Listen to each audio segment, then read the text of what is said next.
तर हे मित्रांनो कसं आहे आत्ता वाजले ते 8. चला लवकरात लवकर उठतो, जाऊन धारा काढतो, काम की उठाय झाला उशीर.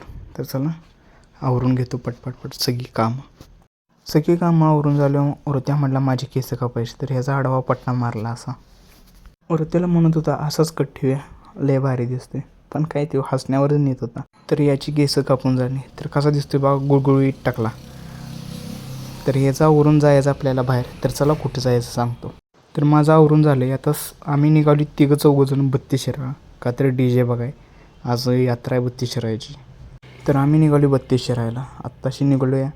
तर पुढे 2 जण आहेत गाडीवर, आम्ही 2 जण आहे, असं निघालो आहे. आम्हासनी जाता जाता लागला पाऊस. आम्ही अडकलो म्हणावात. आता बसलो रिक्षात पावसाच्या यानं. हेच ते 2 मेंबर, तो मागचा आहे तो टकल्या आणि पुढचा आहे तो यश. तर असं निघालो आम्ही 32 आम्ही निघालो पाचुंबरीच्या मार्गे. त्यामुळे आम्हाला लागला आहे डोंगर.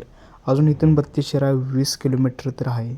फायनली आम्ही काहीच 32 पोचलो. पण गाडी लावायला जागा ओळखतोय का तर भरपूर गर्दी आहे. 1-2 किलोमीटर चालू जायला ना, गाडी लावलेला लांब का मन गर्दी आहे खूप. आम्ही निघालो मधल्या वाटेने चालत. जसं आम्ही आत गेलो तर बघतोय काय सूरज चव्हाण आलेला. सूरज चव्हाणला भेटायला खूप गर्दी. एवढी गर्दी होती की माणसासनी भेटतासुद्धा येत नव्हतं सूरज चव्हाणला. गर्दी असल्यामुळे खूप DJ बघता आले नाही. 1-2 बघितले.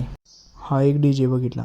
पण इथून पुढं मला नाही वाटत की मी व्हिडिओ करू शकतो. का म्हणून की खूप गर्दी असल्यामुळं मोबाईल पडला तर काय करायचं. त्यामुळं इथून पुढं मी व्हिडिओ शक्यतो बनवू शकत नाही. फायनली घरी पोचलो. गर्दी असल्यामुळं खूप DJ बघता आले नाही. 5-6 बघितले. आता झोपतो, खूप कंटाळा आला. Bye guys.